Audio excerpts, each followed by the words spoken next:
খেয়াল করেছো মা, বিষয়টা যদি তোমার হয়, আমি বাবাকেও ছাড়ি না। আমার জন্য তুমিই পৃথিবী, তুমি সবার সেরা। আজও দু কদম হাঁটতে পারি না তোমার উপদেশ ছাড়া। তোমার আদর্শে গড়েছি নিজেকে, আজও করি দ্বিধাহীন। প্রার্থনা করি সেই আদর্শে যেন বেঁচে থাকি চিরদিন।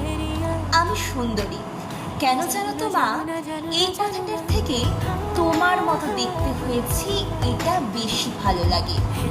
তোমার মতনই শাড়ি ভালোবাসি, 3 বেলা ভাত খাই, তোমার মতনই কাজের ফাঁকিতে আনমনে গান গাই।